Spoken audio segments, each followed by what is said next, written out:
안녕하세요. 저는 충남 부여에서 태어나 지금은 대전의 대표적인 외식 사업가가 된 김성우입니다. 제 인생 이야기를 들려드리기 전에 어린 시절로 잠시 돌아가 보려 합니다. 저는 부여의 가난한 농가에서 6남매의 장남으로 태어났습니다. 우리 집은 논 두 마지기가 전부였고 그마저도 소작농이었죠. 아버지는 남의 농사일을 도와주시면서 겨우 식구들 입에 풀칠하기도 버거우셨습니다. 성우야, 내가 장남이니까 동생들 잘 돌봐야 한다. 아버지의 이 말씀은 제 어깨죽지에 무거운 짐이 되어 얹혔습니다. 초등학교에 다닐 때부터 저는 새벽이면 동생들 도시락을 싸고 학교 다녀와서는 농사일을 도왔습니다. 어머니, 제가 더 도와드릴게요. 밭에서 허리 펴실 틈도 없이 일하시는 어머니를 보며 저는 더 열심히 일했습니다. 그때는 몰랐지만 이런 고된 시절이 제 인생의 밑거름이 되리라는 걸요. 중학교 때는 더 바빠졌습니다. 새벽에 일어나 동생들 아침을 챙기고 학교 다녀와서는 논밭을 메고 밤에는 호롱불 아래서 공부했죠. 그래도 저는 공부를 포기하지 않았습니다. 성우야, 너는 공부도 잘하는데 고등학교는 꼭 가야 한다. 담임 선생님의 말씀에 가슴이 뜨거워졌지만 현실은 냉정했습니다. 동생들 학비도 버거운 형편에 제가 고등학교에 진학한다는 건 사치였으니까요. 아버지, 저 고등학교 안 갈게요. 대신 일하러 나가겠습니다. 16살, 저는 부모님께 이렇게 말씀드렸습니다. 아버지는 한참을 말씀이 없으시다가 제 머리를 쓰다듬어 주셨죠. 그 손길에서 미안함이 느껴졌습니다. 지금도 가끔 그 시절을 떠올리면 코끝이 찡해집니다. 하지만 그때의 고난이 오히려 저를 더 단단하게 만들어준 것 같습니다. 어려운 환경 속에서도 포기하지 않는 법, 성실하게 살아가는 법을 배웠으니까요. 고등학교 대신 선택한 첫 직장은 부유 시내의 작은 식당이었습니다. 처음에는 설거지와 심부름을 하는 막내였죠.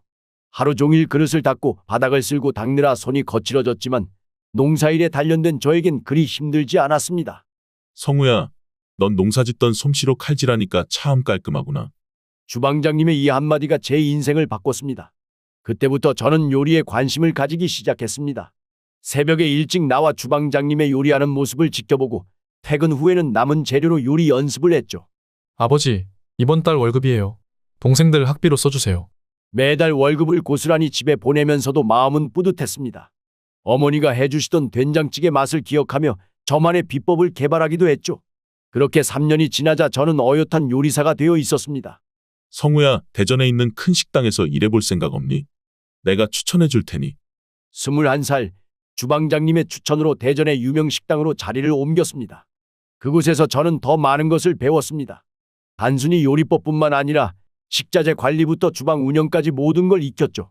김성우 씨, 자네는 요리에 타고난 소질이 있어. 거기다 성실하기까지 하니 앞으로가 기대되는구먼. 새로운 주방장님의 말씀처럼 저는 요리에 모든 열정을 쏟았습니다. 부여에서 농사 지을 때처럼 성실하게 동생들 뒷바라지하던 책임감으로 하루하루 최선을 다했습니다. 이제는 제 가게를 차려볼까 합니다. 5년 후 저는 주방장님께 이런 말씀을 드렸습니다. 그동안 모은 돈은 얼마 되지 않았지만 요리에 대한 자신감과 꿈이 생겼기 때문입니다. 농부의 아들이 이제는 자신만의 식당을 꿈꾸게 된 것이죠. 대전에서 작은 식당을 시작한 지 6개월쯤 되었을 때였습니다. 점심시간이 막 지나고 한가한 시간, 한 여자 손님이 들어오셨죠. 지금의 제 아내입니다. 여기 된장찌개가 그렇게 맛있다면서요? 수수한 차림의 그녀는 매일 같은 시간에 찾아왔습니다. 나중에 알고 보니 근처 섬유 공장에서 일하는 직원이었더군요. 어머니에게 배운 된장찌개 비법으로 만든 음식을 그렇게 좋아해주는 손님은 처음이었습니다. 사장님, 어머니가 해주시던 맛이에요. 고향이 생각나서 자꾸 찾게 되네요. 그녀의 말에서 저는 같은 아픔을 발견했습니다. 그녀도 저처럼 어린 시절 가난한 농촌에서 자랐다고 했죠. 부모님과 동생들을 위해 공장에서 일한다는 이야기를 들으며 제 마음은 자꾸 그쪽으로 기울어졌습니다. 저, 퇴근하고 잠깐 시간 내주실 수 있으세요? 용기를 내어 말을 건넸고 그렇게 우리는 가까워졌습니다. 서로의 고향 이야기를 나누고 힘들었던 어린 시절을 이야기하며 우리는 많은 공감대를 발견했죠. 성우 씨, 저는 지금처럼만 살고 싶어요. 욕심내지 않고 성실하게. 그녀의 이런 말에 저는 더욱 확신이 들었습니다. 1년 후 저는 그녀에게 청혼했습니다.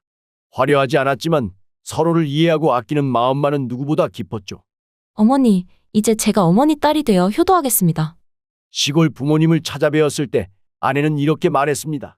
그 모습을 보며 저는 다시 한번 제가 옳은 선택을 했다는 걸 깨달았죠. 검소하지만 따뜻한 마음을 가진 그녀와 함께라면 어떤 어려움도 이겨낼 수 있을 것 같았습니다. 우리는 작은 식당에서 시작해 함께 일했고 1년 후에는 아들을, 그 다음 해에는 딸을 얻었습니다. 가난했지만 행복했던 그 시절이 지금도 가장 아름다운 추억으로 남아 있습니다. 작은 식당은 아내와 함께 일구면서 점점 손님이 늘어갔습니다. 어머니의 된장찌개 비법에 제가 개발한 특제 소스를 더한 요리들이 입소문을 타기 시작했죠. 특히 직장인들 사이에서 성운의 밥집이 유명해졌습니다. 여보, 우리 한번 가게를 더 내보는 게 어때요? 아내의 제안에 저는 고민이 되었습니다. 하지만 농사일을 하던 시절부터 익힌 성실함과 책임감으로 우리는 천천히 한 걸음씩 나아갔습니다. 두 번째 지점을 열 때는 제가 직접 주방장을 교육했죠. 사장님, 이런 맛은 프랜차이즈로 해도 될 것 같은데요? 단골 손님의 말씀이 계기가 되어 프랜차이즈 사업을 구상하게 되었습니다. 어린 시절 동생들을 챙기던 마음으로 직원들의 교육과 관리에 많은 정성을 들였습니다. 성우야, 내가 이렇게 클 줄 몰랐다. 아버지가 자랑스럽구나. 고향 부모님께서 대전에 오셔서 하신 말씀이 아직도 귓가에 맴돕니다. 그때 저는 더 큰 꿈을 꾸게 되었죠. 바로 전국의 가정에서 우리 음식을 맛볼 수 있게 하자는 것이었습니다. 여보, 밀키트 사업을 시작해보면 어떨까요? 아내가 제안한 밀키트 사업은 대성공이었습니다. 가정에서도 식당 맛 그대로를 즐길 수 있다는 점이 큰 호응을 얻었죠. 농촌에서 배운 식재료에 대한 이해가 이때 큰 도움이 되었습니다. 지금은 충남을 대표하는 외식기업으로 성장했지만 저는 여전히 그때의 마음가짐을 잃지 않으려 합니다. 검소한 생활을 유지하면서 어려운 이웃을 위한 장학재단도 설립했죠. 성실과 정직이 최고의 성공 비결입니다. 후배 사업가들이 찾아오면 저는 항상 이렇게 말합니다. 부유에 가난한 농부 아들이 이만큼 성공할 수 있었던 것은 그때의 고난과 어려움이 있었기에 가능했다고 믿기 때문입니다.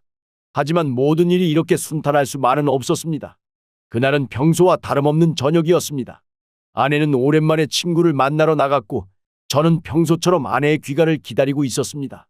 하지만 그날 밤 한 통의 전화가 우리 가족의 운명을 바꿔놓았습니다. 김성우 씨 댁이신가요? 댁의 부인께서 교통사고를 당하셨습니다. 음주 운전자가 아내가 걸어가던 인도를 덮쳤다고 했습니다. 사고 현장에 도착했을 때는 이미 너무 늦었습니다. 평생 검소하게 살며 가족을 위해 헌신했던 아내는 그렇게 갑작스럽게 우리 곁을 떠났습니다. 여보, 당신 없이 준호랑 나는 어떻게 살라고. 장례식장에서 아내의 영정사진을 보며 저는 한없이 눈물을 흘렸습니다. 늘 돈보다 중요한 건 가족이야 라고 말하던 아내였기에 더욱 마음이 아팠습니다. 그날 이후 저는 더욱 물질에 대한 집착을 버리고 사람의 소중함을 깨닫게 되었습니다. 아내가 떠나가고 몇 년 후 아들 준호가 제 방을 찾아왔습니다. 평소 일 이야기 외에는 말이 없던 아들이었기에 무슨 일인가 싶었죠. 아버지, 드릴 말씀이 있습니다. 아들은 휴대폰을 꺼내 한 여자와 찍은 사진을 보여주었습니다. 대전의 수입차 매장에서 일하는 직원이라고 했죠. 사진 속 여자는 비싸 보이는 가방에 화려한 옷차림이었습니다. 저와 아내가 평생 지켜온 검소한 생활과는 거리가 먼 모습이었죠. 수민이라고 해요. 결혼을 전제로 만나고 있습니다. 순간 제 마음이 무거워졌습니다. 어린 시절 가난했지만 성실하게 살아온 우리 가족의 가치관과 사진 속 화려한 모습이 너무나 대비되었기 때문입니다. 아버지, 수민이는 정말 좋은 사람이에요. 겉모습만 보지 마시고.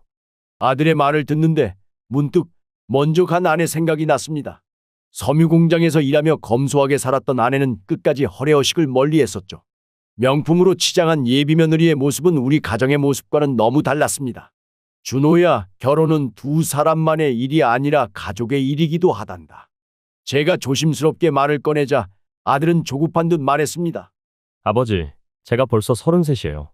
이제는 결혼할 때도 됐고, 수민이는 저를 진심으로 사랑해요. 하지만 제 마음 한켠에는 불안감이 자리 잡았습니다. 가난했지만 정직하게 살아온 우리 가족의 가치관과 맞을지, 과연 아들을 진심으로 사랑하는 것인지 확인해보고 싶었습니다.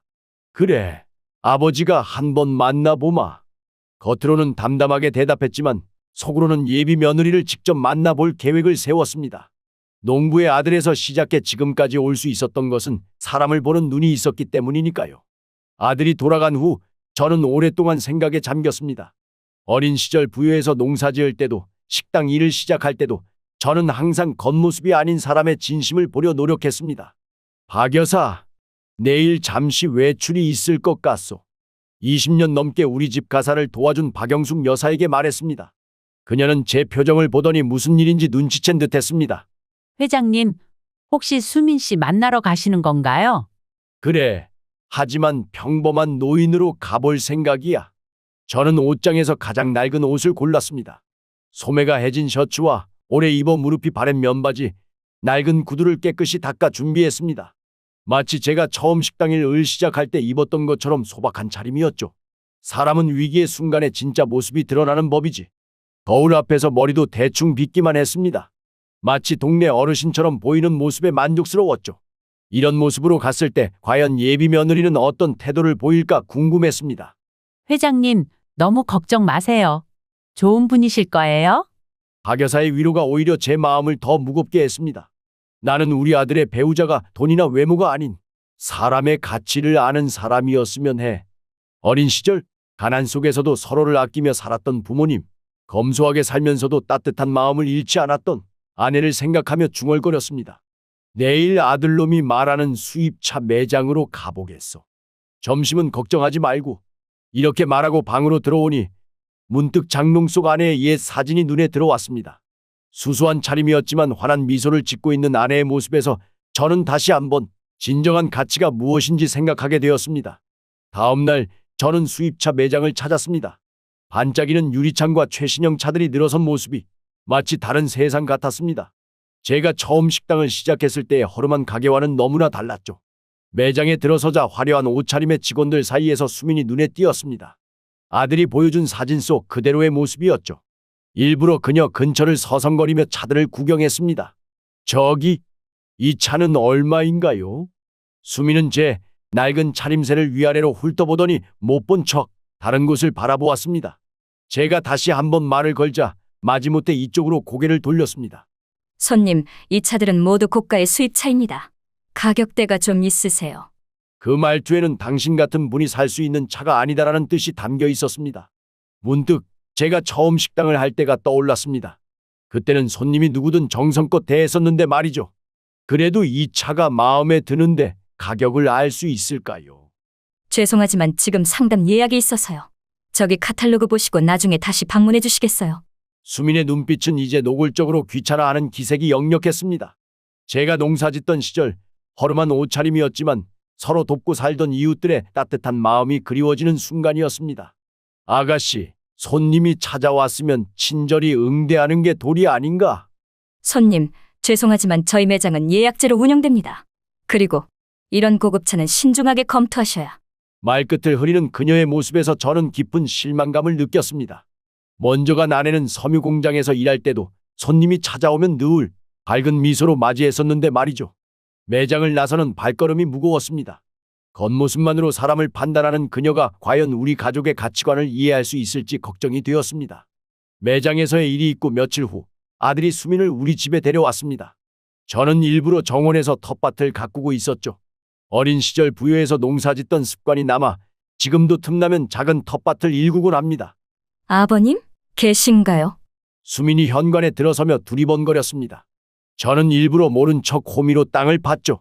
그때 수민이 박영숙 여사에게 말을 걸었습니다. 관리사분이 바쁘신가 봐요. 회장님은 언제 오시나요? 순간 박 여사의 얼굴이 굳어졌습니다. 하지만 수민은 아랑곳하지 않고 말을 이었습니다. 아저씨, 차는 좀 깨끗이 관리하시나요? 제가 보니까 차고에 있는 차들이 좀 구식이던데. 제가 들어오면 다 바꿔야겠어요. 저는 묵묵히 텃밭 일을 계속했습니다. 수민은 제게 다가와 거만한 태도로 말했습니다.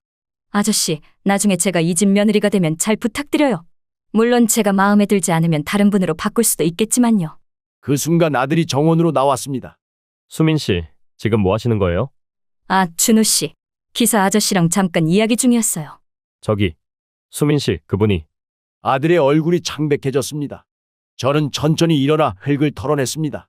수민의 얼굴이 순식간에 굳어지는 게 보였습니다. 아, 아버님? 제가 농사일을 하던 시절 우리 부모님은 늘 말씀하셨습니다. 사람의 진심은 그가 자신보다 못한 사람을 대하는 태도에서 드러난다고. 수민의 모습을 보며 그 말씀이 떠올랐습니다. 운전기사라고 생각했던 사람이 회장이었다고 해서 그 사람의 가치가 달라지진 않는다네. 제 말에 수민은 당황한 듯 말을 잇지 못했습니다. 그녀의 이중적인 태도를 보며 저는 아들의 미래가 걱정되기 시작했습니다. 운전기사로 오해했던 일은 수민에게 큰 충격이었는지 이후 제 앞에서는 조심스러운 태도를 보였습니다. 하지만 박 여사를 대하는 태도는 여전했죠. 아줌마, 이 커피 다시 타워요. 너무 뜨겁잖아요. 박 여사가 정성스레 준비한 커피를 한 모금 마시더니 마치 더러운 것을 본 듯한 표정을 지었습니다. 오랜 시간 우리 집을 위해 헌신한 박 여사를 보는 제 마음이 좋지 않았습니다. 죄송합니다. 금방 다시 준비해 드리겠습니다. 그리고 이런 일반 커피 말고 제가 마시는 원두로 사다 놓으세요. 앞으로 자주 올 텐데 이런 싸구려 커피는 못 마시겠어요. 순간 제 머릿속에 어린 시절 부여에서의 기억이 스쳐 지나갔습니다.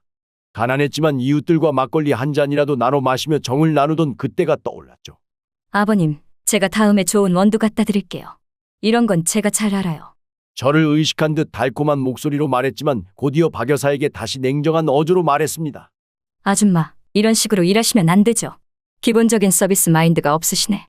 그 순간 저는 아내 생각이 났습니다. 먼저 간 아내는 박 여사를 친동생처럼 대했고 그녀의 자녀 교육비까지 챙겨주었죠. 우리 가족에겐 박 여사도 소중한 가족이나 다름없었습니다. 수민 씨. 제가 조용히 부르자 그녀는 화들짝 놀랐습니다. 네, 아버님. 박영숙 여사는 우리 가족입니다. 20년 넘게 우리 집 안팎을 돌봐주신 분이시죠. 수민의 얼굴이 순간 굳어졌습니다. 하지만 곧 아무렇지 않은 듯 웃으며 말했습니다. 아, 그러시구나. 제가 너무 예민했나 보네요. 죄송해요, 아줌마.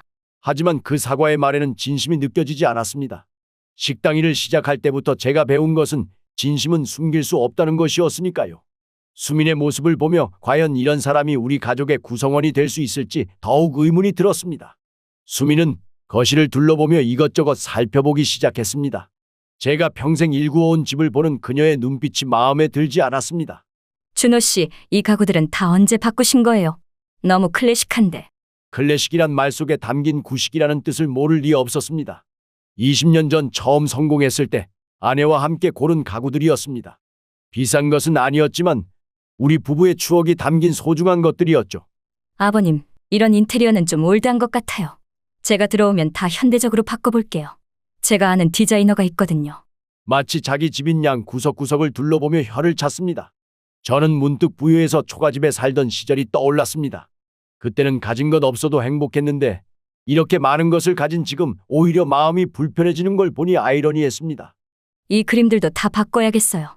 요즘은 이런 스타일 아무도 안 걸어요. 제가 아는 갤러리에 좋은 작품들 많이 있는데. 그 그림들은 제가 어려울 때 도움을 주신 분들이 선물해 주신 것들이었습니다.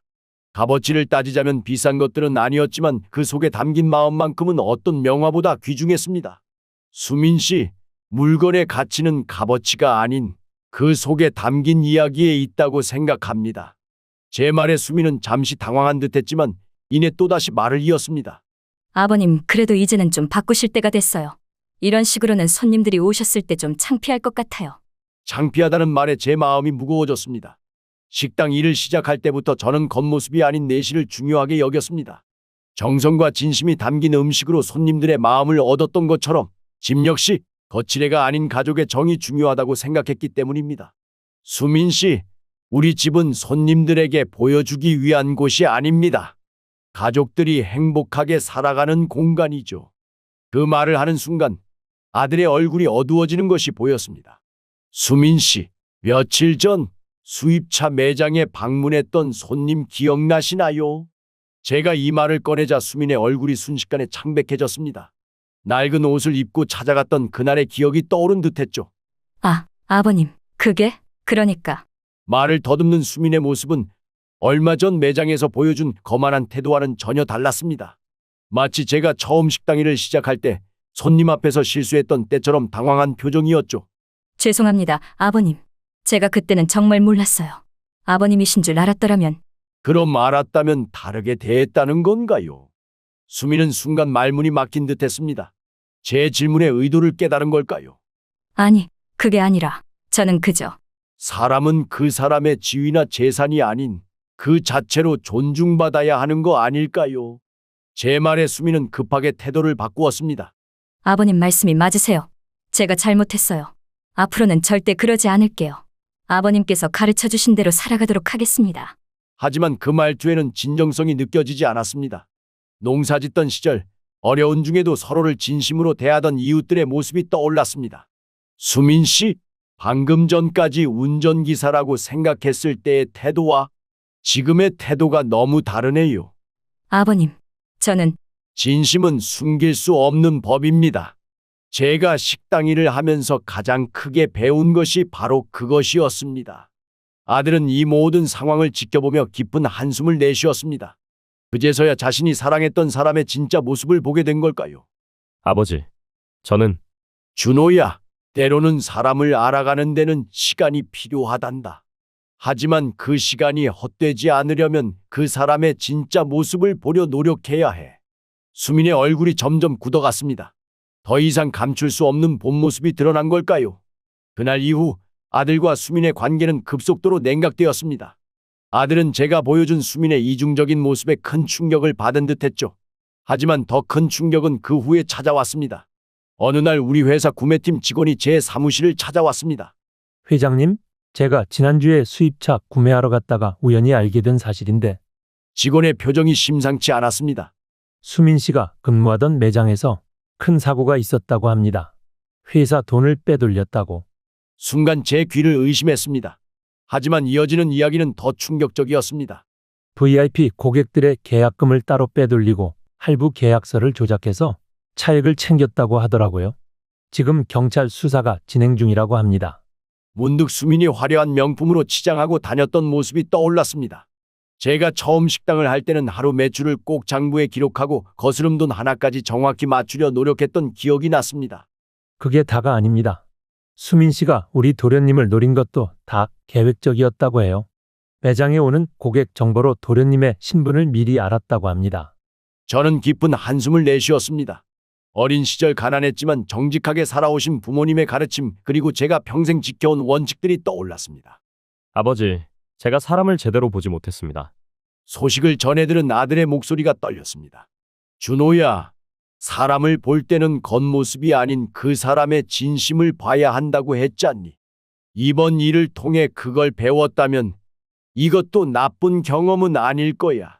식당 일을 시작할 때부터 저는 정직과 성실을 최우선으로 여겼습니다. 그것이 제가 지금의 자리까지 올 수 있었던 이유였죠. 이번 사건을 통해 그 가치의 소중함을 다시 한번 깨닫게 되었습니다. 그 여자의 횡령 사실이 밝혀진 후 박 여사가 더 충격적인 이야기를 들려주었습니다. 그녀가 우연히 수민의 전 직장 동료를 만나게 된 것이죠. 회장님, 제가 수민 씨의 전 동료를 만났는데 처음부터 도련님을 노렸다고 합니다. 박 여사의 이야기에 따르면 수민은 매장에 오는 VIP 고객 정보를 통해 우리 아들의 존재를 알게 되었다고 합니다. 그리고 의도적으로 아들이 자주 가는 카페에서 우연한 만남을 가장했다고 하더군요. 수민 씨가 동료들에게 자주 말했대요. 곧 대기업 회장 며느리가 될 거다. 이제 돈 걱정 없이 살 수 있다라고. 순간 제 마음이 무거워졌습니다. 어린 시절 우리 부모님은 가난해도 정직하게 살라고 가르치셨습니다. 제가 처음 식당을 시작할 때도 손님 하나하나를 진심으로 대했기에 여기까지 올 수 있었는데 도련님이 차를 수리하러 왔을 때부터 일부러 접근했다고 해요. 그때부터 계획적으로. 박 여사의 말이 끝나기도 전에 아들이 들어왔습니다. 아마도 모든 이야기를 들은 모양입니다. 아버지, 저는 정말 수민 씨가 저를 진심으로. 아들의 목소리가 떨렸습니다. 제가 처음 아내를 만났을 때가 떠올랐습니다. 가난한 식당 주인이었지만 진심으로 서로를 사랑했기에 행복할 수 있었는데 준호야, 사랑은 계산이 아니란다. 내 어머니는 내가 가난한 식당 주인일 때도 진심으로 나를 사랑해 주었어. 그래서 우리는 힘든 시기도 함께 이겨낼 수 있었지. 죄송합니다, 아버지. 제가 너무 눈이 멀어 있었네요. 아들의 눈에서 눈물이 흘렀습니다. 때로는 이런 아픔을 통해 사람은 더 성장하는 법이니까요. 저는 아들의 어깨를 토닥이며 부유해서 농사짓던 시절 배운 교훈을 다시 한번 떠올렸습니다. 진정한 사랑은 겉모습이나 조건이 아닌 서로의 진심을 보는 거란다. 결국 아들은 수민과의 관계를 정리했습니다. 하지만 그것으로 끝이 아니었습니다. 수민은 끊임없이 문자와 전화로 아들을 괴롭혔고 급기야 우리 집까지 찾아왔습니다. 이렇게 끝내실 거예요? 제가 얼마나 많은 걸 포기하고 준호 씨를 선택했다고 생각하세요? 현관 앞에서 수민이 소리를 지르고 있었습니다. 저는 차분히 대화를 시도했습니다. 수민 씨, 이제 그만하는 게 좋겠습니다. 회장님, 제가 가진 게 얼마나 많은 줄 아세요? 언론에 이 이야기를 흘리면 어떻게 될지. 협박성 발언에 박 여사가 놀라 제 발을 잡았습니다. 문득 어린 시절 부모님께서 정직하지 못한 방법으로 얻은 것은 결국 독이 된다고 하신 말씀이 떠올랐습니다. 매장에서의 횡령 사실도 모두 알고 있습니다. 경찰에 신고하지 않은 것만도 다행으로 생각하세요. 제 말에 수민의 얼굴이 창백해졌습니다. 그건 모함이에요. 증거도 없으면서. 사람의 진심은 결국 드러나게 되어 있습니다. 제가 평생 식당 일을 하면서 배운 가장 큰 교훈이죠. 그때 아들이 나와서 단호하게 말했습니다. 수민 씨, 이제 그만해요. 더 이상 우리 가족을 괴롭히지 마시라고요. 준호 씨, 당신이 이럴 수는 없어요. 내가 얼마나 당신을. 진심이 아닌 걸 이제는 알아요. 모든 게 계획적이었다는 것도요. 수민은 잠시 멍하니 서 있다가 이내 돌아섰습니다. 떠나기 전 던진 그녀의 마지막 말이 아직도 기억에 남습니다.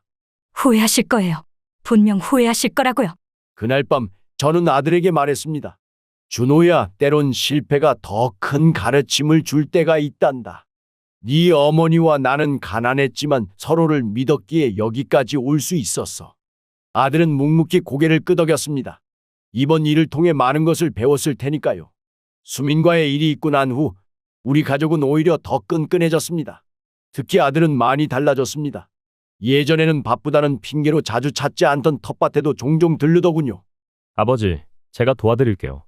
어느 휴일 아들이 제 옆에서 호미를 들고 땅을 팠습니다. 마치 제가 어린 시절 부유해서 부모님과 함께 농사짓던 모습처럼요. 준호야, 농사는 정직한 거란다. 땅을 속이려 들면 결실을 맺을 수 없지. 사람도 마찬가지야. 네, 이제야 아버지 말씀의 의미를 진정으로 이해하겠어요. 박 여사도 그런 아들을 더 챙겨주었습니다. 마치 아내가 살아있을 때처럼 아들이 좋아하는 반찬을 특별히 더 준비해주곤 했죠. 도련님, 이건 제가 특별히 준비한 거예요? 요즘 너무 야위어 보여서. 박 여사님 고맙습니다. 전에는 이런 마음을 몰랐는데. 식당 일을 시작할 때부터 함께했던 직원들도 아들을 걱정하며 더 살갑게 대해주었습니다. 그들은 우리 가족의 또 다른 구성원이나 다름없었으니까요. 아버지, 이번 일을 통해 오히려 좋은 걸 배운 것 같아요. 진정한 가족의 의미를요. 어느 저녁 아들이 이런 말을 했습니다. 저는 문득 아내 생각이 났습니다. 아내였다면 이런 상황에서 뭐라고 했을까요? 네 어머니가 늘 하시던 말씀이 있단다. 진정한 행복은 서로를 믿고 의지하는 가족 안에 있다고. 아들의 눈시울이 붉어졌습니다. 우리는 오랜만에 소주 한 잔을 나누었습니다. 마치 제가 처음 식당을 시작할 때 힘들 때마다 아내와 나누던 것처럼요. 아버지, 이제 제가 아버지 뜻을 이어받아 더 열심히 하겠습니다. 그날 이후 우리 가족은 더욱 단단해졌습니다. 때론 시련이 우리를 더 강하게 만드는 법이니까요. 수민이라는 시련을 통해 우리는 진정한 가족의 의미를 다시 한번 깨달을 수 있었습니다. 아들은 평사원으로 시작한 회사 생활에서 누구보다 성실하게 일했습니다. 특히 현장에서 직원들과 부대끼며 일하는 모습은 제가 처음 식당 일을 시작했을 때와 많이 닮아 있었죠. 준호 씨는 회장님 아들이라고 전혀 티를 내지 않아요. 오히려 저희보다 더 열심히 일하시죠. 현장 직원들의 이야기를 들을 때마다 저는 가슴 한켠이 뿌듯해졌습니다. 수민과의 일을 겪고 난 후 아들은 더욱 성숙해진 것 같았습니다. 아버지, 이제야 알겠어요. 왜 아버지께서 항상 현장을 중요하게 생각하셨는지. 어느 날 퇴근길 아들이 말했습니다. 손에는 주방 기구의 개선안이 적힌 노트가 들려 있었죠. 마치 제가 처음 식당을 할 때 매일 밤 메뉴를 연구하던 모습처럼요. 준호야, 사업의 기본은 현장에 있단다. 내가 부유해서 농사짓던 시절부터 깨달은 거지. 네, 이제 이해가 됩니다. 직원들과 함께 일하다 보니 진짜 문제가 무엇인지 보이더라고요. 아들은 현장에서 배운 경험을 바탕으로 새로운 아이디어를 제안했습니다. 식자재 관리 시스템을 개선하고 주방 동선을 효율적으로 바꾸는 등 실질적인 변화를 이끌어냈죠. 회장님, 도련님 덕분에 일하기가 훨씬 수월해졌습니다. 주방장들의 말을 들을 때마다 저는 아들이 진정한 리더로 성장하고 있음을 느낄 수 있었습니다. 겉모습이나 지위가 아닌 진심으로 현장을 이해하고 직원들을 배려하는 모습이 보였기 때문입니다. 아버지, 제가 이제야 아버지의 경영 철학을 진정으로 이해하겠어요. 사람이 먼저고 그 다음이 사업이라는 걸요. 그날 저녁 아들과 함께 텃밭에서 상추를 따며 이야기를 나눴습니다. 농사일처럼 사업도 꾸준한 정성과 관심이 필요하다는 것, 그리고 무엇보다 함께하는 사람들과의 신뢰가 중요하다는 것을 아들도 이제는 알게 된 것 같았습니다. 5년이라는 시간이 흘러 저는 공식적으로 아들에게 회사를 물려주기로 했습니다. 현장에서부터 시작해 진정한 리더로 성장한 아들을 보며 이제는 때가 되었다고 판단했기 때문입니다. 이사님들, 오늘부터 준호 씨가 대표이사직을 맡게 됩니다. 이사회에서 승계 소식을 전했을 때 임원들의 표정에는 걱정이 없었습니다. 오히려 안도의 미소를 띄었죠. 회장님, 도련님이라면 우리 회사를 더 발전시킬 수 있을 거라 믿습니다. 직원들도 아들의 승계 소식을 반겼습니다. 특히 현장 직원들의 환호가 컸죠. 아들이 그들과 함께 땀 흘리며 쌓아온 신뢰가 있었기 때문입니다. 아버지, 제가 잘할 수 있을까요? 취임식 전날 밤 아들이 걱정스러운 듯 물었습니다. 저는 부여에서 농사짓던 시절의 이야기를 들려주었습니다. 농부는 씨를 뿌리고 정성껏 가꾸지만 결실은 하늘이 정하는 거란다. 하지만 중요한 건 그 과정에서 최선을 다하는 거지. 네, 아버지께서 가르쳐 주신 대로 직원들과 함께 성장하는 회사를 만들겠습니다. 취임 후 아들은 제가 시작했던 장학재단을 더욱 확대했습니다. 어려운 형편의 학생들에게 더 많은 기회를 주고 무료급식 사업도 시작했죠. 회장님 아들이라 무서웠는데 이제는 우리 편이란 걸 알겠어요. 한 주방 직원의 말처럼 아들은 지위가 높아져도 초심을 잃지 않았습니다. 제가 식당 일을 시작할 때부터 지켜온 사람이 먼저라는 원칙을 그대로 이어받은 것이죠. 아버지, 이제는 편히 쉬세요. 제가 아버지의 뜻을 이어가겠습니다. 텃밭에서 일하는 저를 보며 아들이 말했습니다.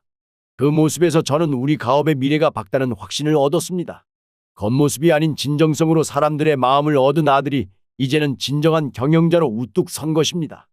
회사를 물려주고 난 후 저는 더 의미 있는 일을 시작했습니다. 어린 시절 가난했지만 이웃들과 나누며 살았던 것처럼 이제는 제가 받은 것을 사회에 환원하고 싶었습니다. 회장님, 오늘도 도시락 배달 가시나요? 박 여사가 걱정스러운 눈빛으로 물었습니다. 요즘 제 건강이 예전 같지 않아서인지 모두가 걱정을 합니다. 하지만 저는 멈출 수 없었습니다. 식당 일을 처음 시작할 때처럼 이 일도 제게는 소중하답니다. 매주 3번 저는 독거노인들께 직접 도시락을 배달합니다. 제가 처음 식당을 할 때 받았던 도움을 이제는 제가 돌려주고 싶었기 때문입니다. 아버지, 제가 하면 되는데. 아들이 걱정할 때마다 저는 말합니다. 준호야, 나눔은 마음이 담겨야 하는 거란다. 내가 직접 어르신들을 뵈면서 그분들의 이야기를 듣는 게 중요한 거지. 장학재단도 더욱 활발히 운영하고 있습니다. 특히 요식업을 공부하는 학생들을 위한 특별 장학금을 만들었죠. 제가 처음 시작할 때처럼 꿈을 가진 젊은이들에게 기회를 주고 싶었습니다. 회장님 덕분에 제 아들이 요리학교에 다닐 수 있게 됐어요. 이런 말을 들을 때마다 제 마음은 따뜻해집니다. 어쩌면 이것이 제가 평생 일구어온 사업의 진정한 결실인지도 모르겠습니다. 아버지, 이제 알겠어요. 왜 아버지께서 항상 나눔을 강조하셨는지. 아들도 이제는 회사 수익의 상당 부분을 사회공헌에 쓰고 있습니다. 수민과의 일을 겪고 난 후 더욱 성숙해진 모습으로 나눔을 실천하고 있죠. 저는 이제 행복합니다. 농부의 아들로 시작해 식당 일을 거쳐 이제는 나눔을 실천하는 삶을 살 수 있게 되었으니까요. 그리고 무엇보다 이런 가치를 이어받은 아들이 있어 더욱 그렇습니다. 진정한 성공이란 받은 것을 나눌 줄 아는 것이 아닐까요? 텃밭에서 수확한 채소를 이웃과 나누며 저는 오늘도 이런 생각을 합니다. 사람의 진정한 가치는 겉모습이나 지위가 아닌 그 사람의 마음에서 나온다는 것을 이번 일을 통해 다시 한번 깨달았습니다. 부유의 가난한 농부 아들로 시작해 식당 일을 거쳐 지금에 이르기까지 저는 항상 정직과 성실을 최우선으로 여겼습니다. 이제 아들도 그 가치를 이어받아 더 큰 나눔을 실천하고 있습니다.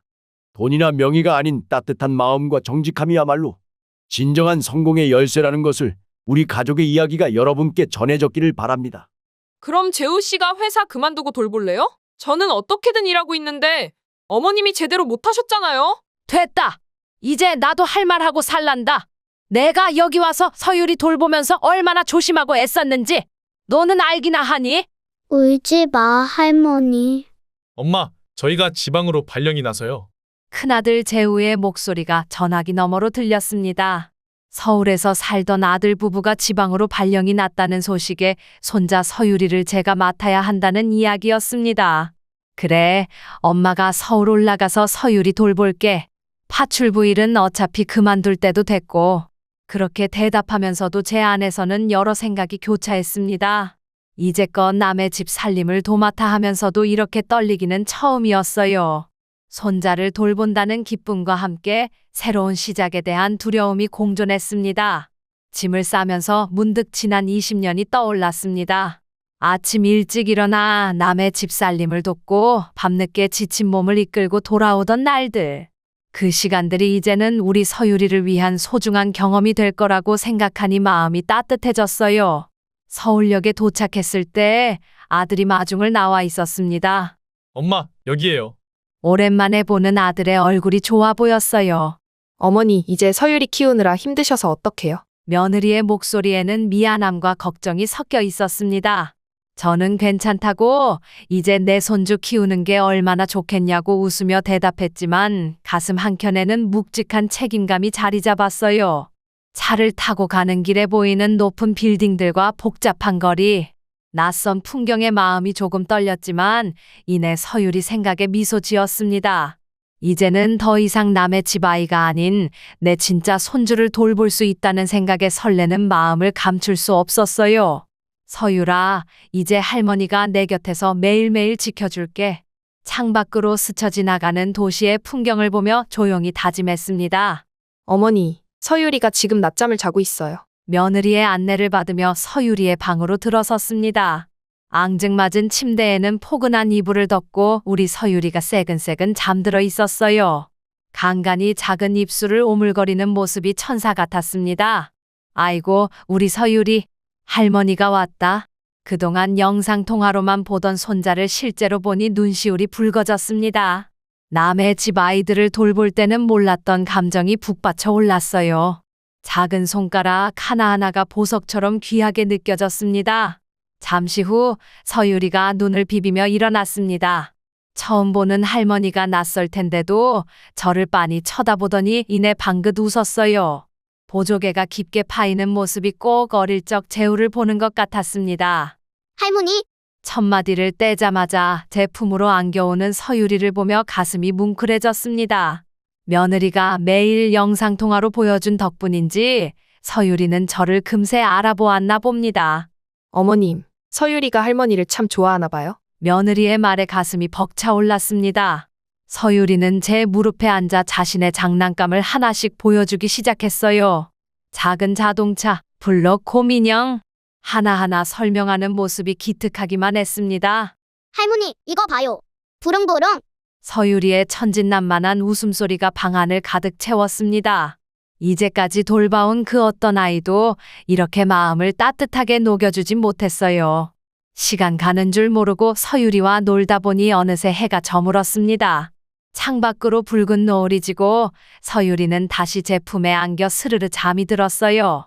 우리 서유리, 할머니랑 참 잘 지내겠어요. 잠든 서유리의 머리카락을 쓰다듬으며 작은 희망을 가져봅니다. 이제부터 시작될 우리의 일상이 얼마나 행복할지 그려보며 따뜻한 미소를 지었습니다. 매일 아침 6시면 눈이 떠집니다. 평생 파출부로 일하며 익숙해진 시간이에요. 하지만 이제는 남의 집이 아닌 우리 서유리를 위한 아침을 준비합니다. 어머님, 제가 써놓은 메모 보셨죠? 서유리 이유식은 꼭 영양사 선생님이 알려주신 대로만 해주세요. 요즘 아이들은 조금만 달라도 잘 알아요. 며느리의 꼼꼼한 지시사항을 듣고 있자니 왠지 모를 서운함이 스쳐 지나갔습니다. 수십 년간 아이들을 돌봐온 제 경험은 아무것도 아닌 걸까요? 알았어, 은희야. 걱정 말고 출근해. 하루 일과는 정신없이 흘러갑니다. 서유리 밥 먹이고 놀아주고 재우고 남의 집 아이들을 돌볼 때는 몰랐던 새로운 피로가 몰려옵니다. 내 손주라서 그런지 더 신경 쓰이고 며느리의 기대에 부응하고 싶은 마음에 더 긴장되나 봅니다. 어머님, 서유리 장난감 소독 하셨어요? 그리고 바닥 청소는 꼭 유아용 물티슈로 해주세요. 일반 청소용품은 안 돼요. 퇴근 후 돌아온 며느리는 이것저것 체크하기 바쁩니다. 제가 평생 청소하며 살아온 사람이란 걸 잊은 것 같아요. 은희야, 내가 남의 집 청소도 수십 년 했는데. 어머님, 그래도 요즘은 다 달라요. 육아용품도 다 특별한 걸로 써야 하고. 말꼬리를 흐리는 며느리를 보며 한숨이 나왔습니다. 특히 힘든 건 끊임없는 전화입니다. 1시간마다 오는 며느리의 확인 전화에 휴대폰이 쉴 새가 없어요. 어머님, 서유리 기저귀는 확인하셨죠? 낮잠은 제 시간에 재우셨나요? 특별히 이상한 건 없었죠? 하지만 서유리가 제 무릎에 올라와 안길 때면 모든 피로가 싹 사라집니다. 작은 손으로 제 얼굴을 만지작거리며 웃는 모습에 절로 미소가 지어져요. 밤이 되어 서유리를 재우고 나면 창밖 도시의 불빛을 보며 생각에 잠깁니다. 이런 날들이 쌓여 우리만의 추억이 될 테지요.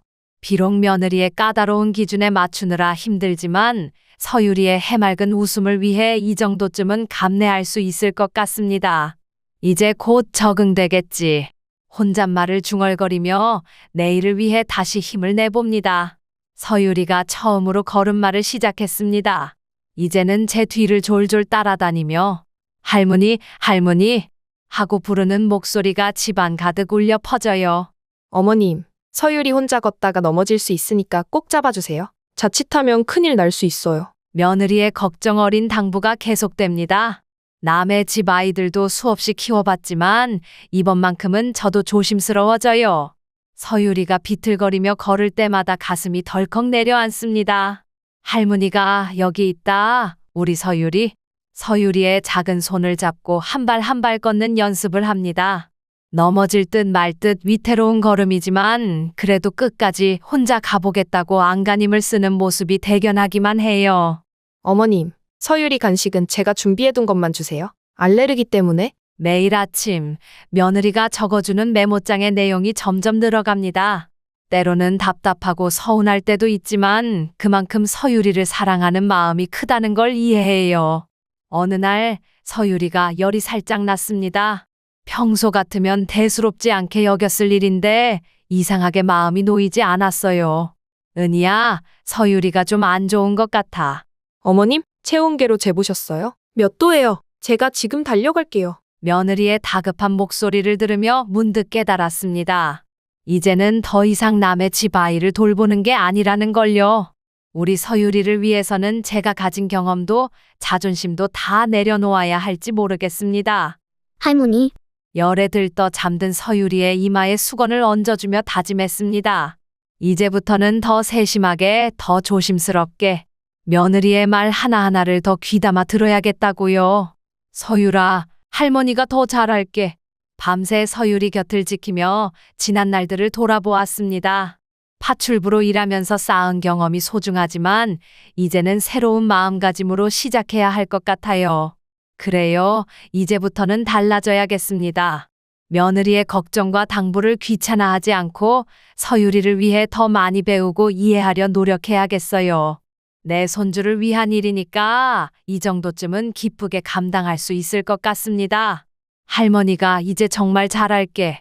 잠든 서유리의 볼을 쓰다듬으며 새로운 다짐을 해봅니다. 그날은 평소와 다름없는 오후였습니다. 서유리가 낮잠을 자고 일어나서는 매우 배가 고프다며 보채기 시작했어요. 할머니 배고파. 냉장고를 열어보니 며느리가 준비해둔 이유식이 다 떨어진 상태였습니다. 평소 같으면 바로 전화를 걸어 물어봤겠지만 오늘은 중요한 회의가 있다고 했었지요. 괜찮아. 할머니가 맛있는 거 해줄게. 냉장고에서 달걀을 꺼내 살짝 데친 후 으깨서 죽을 만들었어요. 남의 집 아이들도 이렇게 먹이면 좋아했거든요. 서유리도 맛있게 먹는 모습을 보니 뿌듯했습니다. 하지만 행복도 잠시 서유리의 얼굴이 점점 붉어지기 시작했어요. 어머님, 제가 서유리 달걀 알레르기라고 말씀 안 드렸나요? 퇴근 후 돌아온 며느리의 날카로운 외침에 그제야 기억이 났습니다. 첫날 받았던 메모장 맨 위에 적혀있던 글씨. 서유리 달걀 알레르기. 은희야, 내가 잠깐 말을 채 있기도 전에 서유리의 얼굴과 목 주변에 붉은 반점이 올라오기 시작했습니다. 숨소리도 거칠어졌어요. 어머님, 왜 이러시는 거예요? 제가 얼마나 신신당부를 했는데? 아무 말도 할 수 없었습니다. 그저 서둘러 서유리를 안고 응급실로 달려갔어요. 다행히 빠른 대처 덕분에 큰일은 없었지만 며느리의 믿음은 완전히 무너져 버렸습니다. 어머님, 저는 이제 어머님을 못 믿겠어요. 평생 남의 집 아이들 돌봤다고 하셨는데 이게 어떻게 된 일이에요? 병원 복도에서 며느리의 날선 목소리가 메아리 쳤습니다. 저는 그저 고개를 숙인 채 링거를 맡고 있는 서유리의 작은 손을 잡고 있었어요. 어머님, 이제부터는 제가 적어드리는 음식만 주세요. 절대로 임의로 판단하지 마시고요. 그날 이후 며느리는 부엌 벽면에 더 많은 메모들을 붙여놓았습니다. 마치 제가 모든 걸 잊어버릴 것처럼, 모든 걸 잘못할 것처럼. 할머니, 아파. 잠든 서유리가 끙끙거리며 앓는 소리를 냅니다. 그 모습을 보며 자책감이 밀려왔어요. 평생 남의 집 아이들은 잘도 키워냈는데 정작 내 손주는 그날 밤 병실 의자에 앉아 서유리의 잠든 모습을 바라보며 깊은 한숨이 나왔습니다. 이제는 내 경험도 자존심도 다 내려놓아야 할 것 같아요. 그저 서유리가 건강하게 자라주기만을 바라면서. 어머님, 오늘 제 친구들이 오기로 했어요. 혹시 점심 준비 좀 해주실 수 있으세요? 아침부터 분주하게 움직이는 며느리를 보며 고개를 끄덕였습니다. 며느리의 부탁은 이미 일상이 되어버렸으니까요. 은희야, 뭐 해줄까? 아, 어머님이 늘 해주시는 잡채랑 불고기만 해주세요. 제가 친구들한테 어머님 음식 자랑을 많이 했거든요. 며느리는 화장대 앞에 앉아 꾸미기에 여념이 없었습니다. 저는 부엌에서 친구들 올 때마다 하던 대로 음식을 준비했어요. 알레르기 사고 이후로 더욱 조심스러워진 마음에 모든 재료 하나하나를 꼼꼼히 확인하면서요. 언니, 진짜 부럽다. 시어머님이 이렇게 잘해주시다니. 오후가 되자 며느리의 친구들이 하나둘 모여들었습니다. 며느리는 제가 준비한 음식을 마치 자신이 한 것처럼 내놓으며 웃었어요. 에이, 그래도 제가 배운 게 있어야 어머님께 도움을 드리죠? 저는 정말 복이 많은가 봐요. 저를 친딸처럼 대해주시거든요. 그 말을 듣는 순간 아침에 서유리 이유식을 늦게 준비했다고 짜증을 내던 며느리의 모습이 떠올랐습니다. 은희 씨는 어떻게 육아에 집안일까지 다 하세요? 저는 하나만 해도 힘든데. 다 어머님 덕분이죠? 어머님이 안 계셨다면 전 진작 힘들어서 포기했을 거예요. 며느리는 친구들 앞에서 저를 칭찬하는데 여념이 없었습니다. 하지만 방금 전까지도 서유리 장난감을 제대로 소독하지 않았다고 잔소리하던 모습은 어디로 간 걸까요? 친구들이 돌아간 후 며느리는 마치 아무 일도 없었다는 듯 다시 평소의 모습으로 돌아왔습니다. 어머님, 설거지는 다 하시고 서유리 목욕도 시켜주세요. 전 피곤해서 좀 쉬어야겠어요. 한숨이 나왔습니다. 친구들 앞에서는 저를 최고의 시어머니라고 추켜 세우더니 문 닫고 나면 마치 가정부처럼 대하는 며느리가 낯설기만 했어요. 할머니, 서유리가 제 앞치마를 잡아당깁니다. 그래도 이 손자의 순수한 미소를 보면 다른 건 다 참을 수 있을 것 같아요. 하지만 마음 한켠이 쓰리고 아픈 건 어쩔 수 없나 봅니다. 부엌 한 구석에서 설거지를 하며 중얼거립니다. 내가 평생 남의 집 살림을 했어도 이렇게 서운한 건 처음이네. 밖에선 완벽한 며느리, 집에선 불만 가득한 며느리. 이 이중적인 모습에 지칠 때도 있지만 서유리를 생각하면 그저 참을 수밖에 없었습니다. 어머님, 지난번 알레르기 사건도 그렇고 이제는 CCTV를 설치하는 게 좋을 것 같아요. 아침부터 던진 며느리의 말에 손에 들고 있던 그릇을 떨어뜨릴 뻔했습니다. 뭐라고? CCTV? 네, 요즘은 다들 이렇게 한다고 해요. 어머님도 편하실 거예요. 제가 회사에서도 실시간으로 확인할 수 있고요. 순간 가슴 속에서 무언가가 울컥 올라왔습니다. 평생을 남의 집 파출부로 일하면서도 이런 모멸감은 처음이었어요. 은희야, 내가 그렇게 못 믿어온 사람이니? 아니에요, 어머님. 그런 뜻이 아니라. 그럼 뭐니? 내가 평생 남의 집 아이들도 키워봤어. 근데 이제 와서 CCTV로 감시를 하겠다고? 내가 서유리를 얼마나 사랑하는데. 목소리가 떨렸습니다. 그동안 참았던 감정이 한꺼번에 터져 나왔어요. 어머님, 요즘엔 다들 됐다! 이제 나도 할 말하고 살란다. 내가 여기 와서 서유리 돌보면서 얼마나 조심하고 애썼는지 너는 알기나 하니? 서유리가 울음을 터뜨렸습니다. 하지만 이미 터진 감정을 주체할 수 없었어요. 울지 마, 할머니. 서유리의 작은 손이 제 눈물을 닦아줍니다. 그제야 제가 울고 있다는 걸 깨달았어요. 미안해, 서유라. 할머니가 감정을 못 이겨서. 그날 저녁 아들이 퇴근하고 돌아왔을 때 저는 결심했습니다.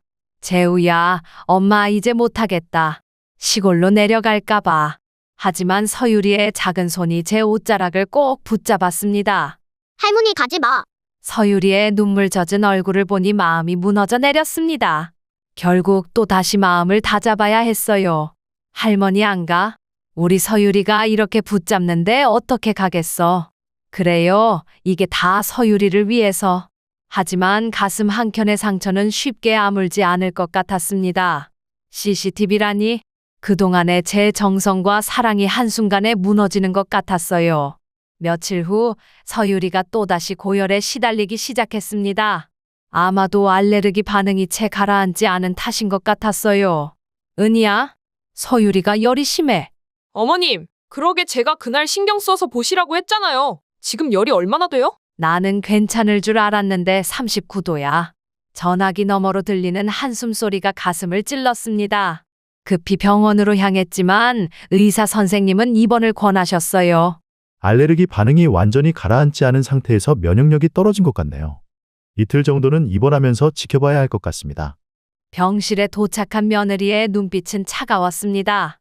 어머님, 이게 다 어머님이 제 말을 제대로 안 들어서 생긴 일이잖아요. 그래서 제가 CCTV 설치하자고 했던 거예요. 제가 직접 확인하면 이런 일 없을 거라니까요. 은희야. 재우 씨, 이건 다 어머님 탓이에요. 제가 서율이 걱정돼서 매번 뭐라고 했는지 알잖아요. 아들은 답답한 듯 한숨을 내쉬었습니다. 은희야, 그만해. 엄마가 우리 부탁받아서 서율이 돌봐주시는 건데. 그럼 재우 씨가 회사 그만두고 돌볼래요? 저는 어떻게든 일하고 있는데 어머님이 제대로 못하셨잖아요. 병실 안의 공기가 얼어붙는 것 같았습니다. 서유리는 링거를 맞으며 잠들어 있었지만 어른들의 팽팽한 긴장감이 병실을 가득 채웠어요. 내가 더 이상은 못하겠다. 떨리는 목소리로 말을 꺼냈습니다. 평생 남의 집 아이들도 이렇게 못 봤는데 내 손주는 이렇게. 눈물이 왈칵 쏟아졌습니다. 병실을 나와 복도 끝에 서서 창밖을 바라보며 울음을 삼켰어요. 이제는 정말 모르겠습니다. 제가 여기 있어야 하는지 떠나야 하는지. 서유리를 위한다고 생각했던 제 희생이 오히려 서유리에게 상처가 되는 것만 같아 가슴이 미어집니다. 엄마. 등 뒤에서 들리는 아들의 목소리에 고개를 들 수가 없었습니다. 이제 더 이상 어떤 말도 어떤 변명도 할 수 없을 것 같았어요. 엄마, 잠깐 이야기 좀 할까요? 병원 복도에서 재우가 저를 불렀습니다. 퇴근 후 바로 달려온 듯 넥타이가 흐트러져 있었어요. 난 괜찮아. 내 마음만 알면. 아니에요, 엄마. 더는 이렇게 있을 수가 없어요. 재우의 목소리가 떨렸습니다. 병원 근처 작은 카페로 자리를 옮겼어요. 엄마, 사실 저 이번에 지방 발령 거절하려고요. 차라리 제가 회사를 옮기는 게. 재우야, 그게 무슨 소리야? 네가 그토록 바라던 승진 기회를. 아들은 커피잔을 만지작거리며 긴 한숨을 내쉬었습니다. 엄마가 이렇게 고생하시는데 전 매일 야근에 출장해. 집에도 제대로 못 들어가고 은희랑 엄마 사이에서 이러지도 저러지도 못하고. 재우의 얼굴에 피곤함이 가득했습니다. 지방 발령 이야기가 나온 후로 살이 쑥 빠진 것 같았어요. 은희가 CCTV 얘기했다며? 엄마한테 너무한 거 알아요. 근데 은희도 나름 서율이 걱정돼서 그러는 거고. 재우야. 매일 밤 회사에서 늦게 퇴근하면서도 은희한테 전화해서 서율이 상태부터 물어보고 엄마한테 죄송하고 은희한테도 미안하고. 말꼬리를 흐리는 아들을 보니 마음이 아팠습니다. 회사에서는 상사의 눈치, 집에서는 아내와 어머니 사이의 갈등. 이중 삼중의 부담을 안고 사는 모습이 보였어요. 어제는 과장님한테 혼나고 오늘은 은희한테 잔소리 듣고 이제는 엄마마저 힘들어하시니 제가 다 잘못한 것 같아요. 아들아. 엄마, 제가 무능한가 봐요. 가족도 제대로 못 지키고 회사 일 때문에 맨날 늦게 들어오고 은희가 엄마한테 저런 말 할 때마다 제가 옆에 있어줘야 하는데. 눈물을 참는 듯 재우가 고개를 숙였습니다. 갑자기 어릴 적 모습이 떠올랐어요. 아버지 없이 자란 큰아들이라고 늘 책임감 강하게 자랐던 우리 재우. 이제는 정말 모르겠어요. 회사를 그만둬야 하나? 아니면. 재우야, 엄마는 내가 자랑스러워. 이렇게 가정을 위해 애쓰는 모습이. 엄마, 전 이제 어떻게 해야 할지 모르겠어요. 회사를 옮기자니 은희가 싫어할 것 같고 이대로 가자니 엄마가 너무 힘드시고. 카페 창밖으로 어둠이 내려앉고 있었습니다. 아들의 어깨가 무거워 보여요. 세상의 모든 짐을 혼자 짊어지려는 것처럼. 엄마는 괜찮아. 네 앞길을 엄마 때문에. 아니에요, 엄마. 이제는 뭔가 결단을 내려야 할 것 같아요. 이렇게는 더 이상 못 살겠어요. 재우의 한숨소리가 깊어졌습니다. 창밖의 어둠처럼 우리 가족의 앞날도 아직은 캄캄하기만 했습니다.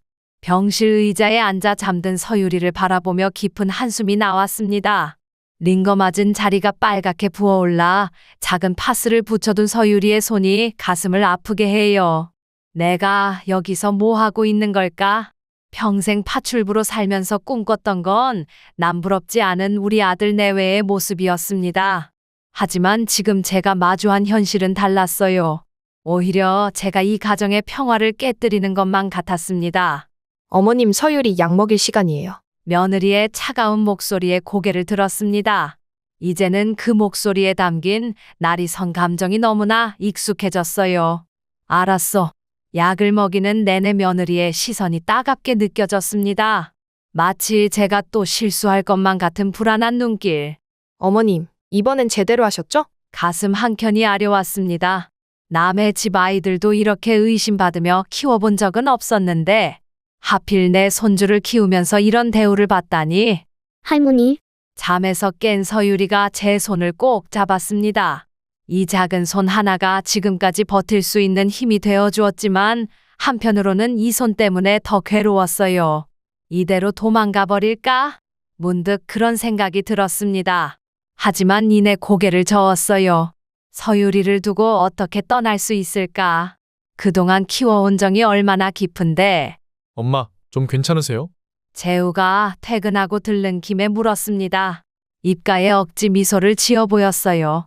그래, 엄마는 늘 괜찮아. 하지만 전혀 괜찮지 않았습니다. 며느리의 차가운 눈길, 아들의 지친 어깨, 그리고 병실에 누운 서유리. 이 모든 것이 제 탓만 같아 가슴이 무거웠어요. 밤이 깊어가는 병실에서 서유리의 숨소리를 들으며 끝없는 고민에 빠졌습니다. 떠나야 할지 남아야 할지 해답은 쉽게 찾을 수 없었어요. 그저 한 가지 분명한 건 제가 어떤 선택을 하든 누군가는 상처받을 거라는 사실이었습니다. 그리고 그 누군가가 서유리가 될까봐 가장 두려웠어요. 더는 못 참겠어요. 이혼하고 싶다니까요. 병원 복도에서 며느리의 날카로운 목소리가 들렸습니다. 은희야, 제발 우리 서율이 생각해서라도. 재우 씨는 맨날 그 소리예요. 서율이 생각해서? 근데 서율이 키우는 건 제가 혼자 하고 있잖아요. 어머님은 자꾸 실수하시고. 가슴이 덜컥 내려앉았습니다. 제가 이 집에 온 뒤로 아들 부부의 갈등이 깊어진 것 같아 괴로웠어요. 여보, 나도 힘들어. 회사에선 지방 발령 때문에 압박하고 집에선. 그럼 회사 그만두시든가요. 어차피 전 이제 어머님께 서율이를 맡길 수도 없다고요. 병실로 들어가려던 발걸음을 돌렸습니다. 이런 대화를 더는 들을 자신이 없었어요. 내가 이 집에 와서 다들 불행해진 걸까? 병원 정원 벤치에 앉아 밤하늘을 올려다보았습니다. 제가 없었다면 아마 이런 일은 없었을지도 모르겠어요. 할머니, 휴대폰으로 서유리가 보고 싶다며 연락이 왔습니다. 아들 내외의 다툼 소리가 들리는 와중에도 서유리는 여전히 저를 찾고 있었어요. 엄마, 죄송해요. 늦은 밤 아들이 찾아왔습니다. 엄마 때문에 이런 거 아니에요. 우리가 서로 맞지 않았던 거겠지. 재우야. 사실 은희가 이혼하자고 했어요. 순간 정적이 흘렀습니다. 제가 이 집에 온 이후로 모든 것이 잘못되기 시작한 것만 같아 가슴이 미어졌어요. 밤새 뜬 눈으로 지새우며 생각했습니다. 이제 제가 어떤 선택을 해야 할지. 모든 게 제 탓은 아니지만 결국 제가 갈등의 중심에 있다는 사실이 너무나 괴로웠습니다. 서유라, 할머니가 어떻게 하는 게 좋을까? 답을 알 수 없는 질문을 밤하늘에 던져보았습니다. 재우야, 엄마랑 잠깐 이야기 좀 하자. 퇴원을 앞둔 서유리가 잠든 늦은 밤 아들을 병원 옥상으로 불렀습니다. 엄마, 저 이제 정말 모르겠어요. 이혼은 안 돼, 재우야. 하지만 엄마도 보셨잖아요. 은희가 얼마나. 말을 끊고 아들의 손을 꼭 잡았습니다. 제가 이 가정의 시작점이었다면 끝도 제가 막아야겠다는 생각이 들었어요. 네 아내는 그저 서유리가 걱정되는 거야. 엄마도 이해해. 요즘 세상에 아이 키우기가 얼마나 겁나는 일인지. 그래도 엄마한테 그렇게 못되게 굴고. 엄마는 괜찮아. 엄마도 젊었을 때 너 키우면서 얼마나 전전긍긍했는지 몰라. 은희도 지금 그런 시기일 뿐이야. 밤바람이 차가웠지만 이야기는 계속되었습니다. 서유리를 생각해봐. 이혼하면 서유리는 어떻게 되겠니? 엄마가 좀 물러날게. 은희가 원하는 대로 CCTV든 뭐든. 엄마, 이제 엄마는 조용히 도와주기만 할게. 은희가 주도적으로 서유리를 키우게 하고 엄마는 뒤에서 보조만 할 거야. 아들의 눈에 눈물이 고였습니다. 엄마가 왜 그러셔야 해요? 다 서유리 때문이야. 우리 서유리가 행복한 가정에서 자라야지. 이렇게 어른들 싸움에 휘말리면 안 되잖니. 옥상에서 바라보는 도시의 불빛이 흐릿하게 보였습니다. 제 눈에도 눈물이 고여서일까요? 은희한테 가서 얘기해봐. 엄마는 이제 욕심내지 않을 테니 한 번만 더 기회를 달라고. 엄마, 죄송해요. 괜찮아. 세상에 완벽한 가정이 어디 있겠니? 서로 조금씩 양보하면서 살아가는 거지. 그날 밤 저는 오랜만에 편한 마음으로 잠들 수 있었습니다. 비록 제 자리는 좁아졌지만 그래도 우리 서유리가 온전한 가정에서 자랄 수 있다면 그걸로 충분했습니다. 서유리가 퇴원한 이후 은희가 이유식을 직접 만들겠다고 했습니다. 저는 저녁 준비를 하고요. 엄마랑 할머니가 부엌에 있으니 서유리도 장난감을 부엌으로 가져와서 놀았지요. 그런데 은희가 사돈과 통화를 하면서 냄비를 옮기다 발을 헛디뎌 뜨거운 이유식이 그만 서유리에게 쏟아지려는 것이었습니다. 저는 있는 힘껏 달려가 온몸으로 받아냈습니다. 은희야, 괜찮니? 다치지 않았소?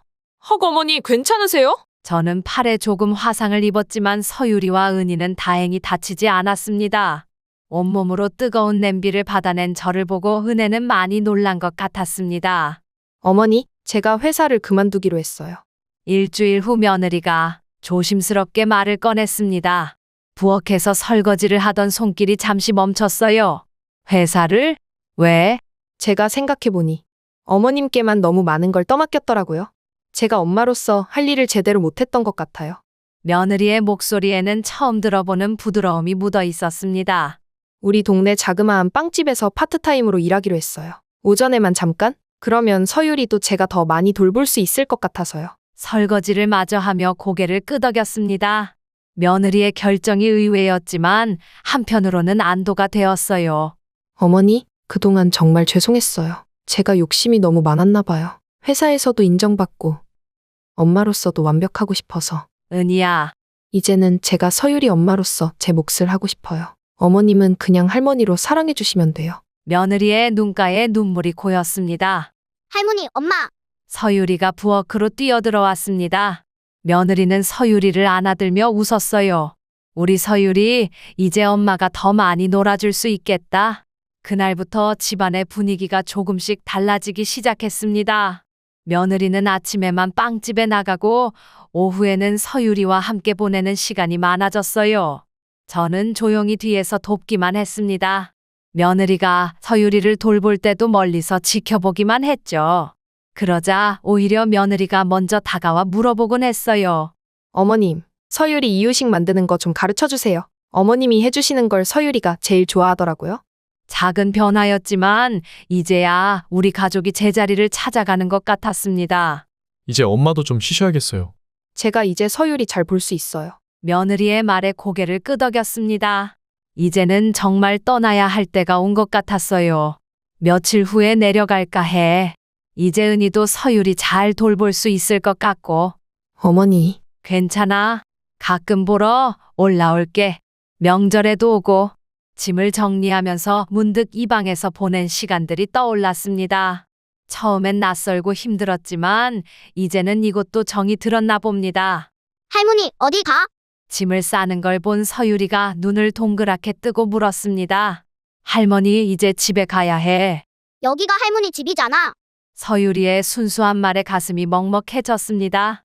마지막 하루 서유리와 단둘이 시간을 보내기로 했어요. 할머니랑 공원 가자. 서유리의 작은 손을 잡고 동네 공원을 거닐었습니다. 그동안 늘 바쁘게 지내느라 이렇게 여유롭게 산책한 적이 없었네요. 할머니, 나 할머니가 제일 좋아. 그네를 타며 서유리가 불쑥 말했습니다. 할머니가 해주는 밥이 제일 맛있어. 할머니 품이 제일 따뜻해. 눈물이 왈칵 쏟아질 것 같았지만 꼭 참았습니다. 할머니 가지 마. 그네에서 내린 서유리가 제 무릎에 얼굴을 묻고 울기 시작했습니다. 울지 마, 우리 서유리. 할머니가 자주 보러 올게. 약속해야 해. 서유리의 눈에서 큰 눈물 방울이 뚝뚝 떨어졌습니다. 그 모습을 보니 저도 참았던 눈물이 흘러내렸어요. 그래, 할머니가 약속할게. 우리 서유리 보러 자주 올게. 마지막 저녁 서유리는 제 방에서 잠들었습니다. 작은 손으로 제 옷자락을 꼭 쥐고 자는 모습을 보며 밤새 눈을 붙이지 못했어요. 떠나는 건 맞지만 이제는 마음이 한결 가볍습니다. 며느리도 변했고 서유리도 잘 자랄 거예요. 가끔 보러 오면 되니까. 어머님, 서유리가 어머님 보고 싶다고 자꾸 찾아요. 시골로 내려온 지 일주일 만에 며느리의 전화가 왔습니다. 이제는 전화 목소리에서 따스함이 느껴졌어요. 나도 서유리가 보고 싶네. 이번 주말에 저희가 내려갈게요. 이렇게 우리는 새로운 관계를 만들어 갔습니다. 너무 가깝지도 너무 멀지도 않은 거리를 유지하면서요. 며느리는 이제 진정한 엄마가 되어가고 있었고 저는 조용히 지켜보는 할머니가 되었습니다. 가끔 영상 통화로 서유리를 보면서 이게 더 자연스러운 모습이란 생각이 들었어요. 추석이 되어 아이들이 시골집을 찾았습니다. 대문을 열고 들어서는 서유리를 보는 순간 그동안 참았던 그리움이 한꺼번에 밀려왔어요. 할머니! 서유리가 저를 향해 달려왔습니다. 며느리도 환한 미소를 지으며 다가왔어요. 어머님, 그동안 잘 지내셨어요? 그래, 너희들 서유리 키우느라 힘들지 않았니? 어머님, 사실 할 말이 있어서요. 저녁 식사 후 며느리가 조심스레 저를 불렀습니다. 마당 텃밭 평상에 나란히 앉았어요. 어머님, 그동안 정말 죄송했어요. 제가 너무 이기적이었어요. 어머님의 마음도 모르고 경험도 무시하고. 은희야. 서유리를 직접 키우면서 깨달았어요. 육아가 얼마나 힘든 건지. 어머님은 다른 집 아이들도 키우시고 서유리도 그렇게 잘 돌봐주셨는데. 며느리의 눈에 눈물이 고였습니다. 이제 와서 보니 어머님이 얼마나 귀한 분이셨는지 알겠어요. 앞으로는 제가 진짜 딸이 되고 싶어요. 밤하늘에 떠있는 보름달이 유난히 밝았습니다. 마치 우리의 새로운 시작을 축복해주는 것 같았어요. 할머니, 나랑 놀자. 서유리가 평상으로 뛰어왔습니다. 며느리와 저는 마주보며 환하게 웃었어요. 이제야 우리 가족은 각자의 자리를 찾은 것 같습니다. 너무 가깝지도 너무 멀지도 않은 딱 좋은 거리에서 서로를 사랑하는 법을 배워가고 있어요. 할머니, 나 이제 유치원 다녀요. 영상통화로 유치원 가방을 자랑하는 서유리를 보며 미소 지었습니다. 이제는 말도 술술하고 표정도 더욱 밝아졌어요. 우리 서유리 벌써 이렇게 컸나? 어머니, 서유리가 선생님한테 칭찬도 많이 받아요. 할머니 닮아서 그런지 정이 많대요. 며느리의 자랑에 가슴이 뿌듯해졌습니다. 이제는 영상통화를 하면서도 서로 웃으며 이야기할 수 있게 되었어요. 어머님이 가르쳐주신 대로 음식을 하니까 잘 먹더라고요. 요새는 제가 하는 것보다 할머니표 요리를 더 찾아요. 서유리는 매일 조금씩 자라나고 있었습니다. 한 달에 한 번씩 보러 올 때마다 달라진 모습에 놀라곤 해요. 텃밭에 상추를 심으며 서유리 생각을 합니다. 이제는 시골에서의 생활이 편안해졌어요. 매일 아침 일찍 일어나 텃밭을 가꾸고 동네 친구들과 수다를 떨며 지내는 일상이 좋습니다. 가끔 애들이 내려오면 제가 키운 채소를 한 알음 안겨주곤 해요. 어머님, 서유리 보러 오세요. 많이 보고 싶어해요. 전화가 오면 버스를 타고 올라가기도 합니다. 이제는 적당한 거리를 두고 만나니 더 소중하고 특별한 시간이 되었어요. 할머니, 언제 와요? 곧 갈게, 우리 서유리. 이제는 서로의 공간을 존중하면서도 마음은 더 가까워진 것 같습니다. 며느리는 직접 육아를 하면서 성장했고 아들은 더 이상 양쪽에서 힘들어하지 않아도 되었어요. 어머님, 다음 주에 서유리 운동회예요. 꼭 오셔야 해요. 며느리가 먼저 연락해 초대하는 일도 많아졌습니다. 이제는 서로를 진정한 가족으로 받아들이게 된 것 같아요. 저는 시골에서, 며느리는 서울에서 각자의 자리에서 최선을 다하고 있습니다. 그리고 그 중심에는 늘 우리 손자 서유리가 있어요. 할머니, 사랑해요. 영상통화 끝에 항상 하는 서유리의 인사를 들으며 생각합니다. 서로의 자리를 인정하고 존중하는 것, 그것이 진정한 가족의 모습이 아닐까요? 이제 우리 가족은 새로운 이야기를 써내려가고 있습니다. 각자의 자리에서 서로를 그리워하며 그래서 더욱 소중한 추억을 만들어가고 있어요.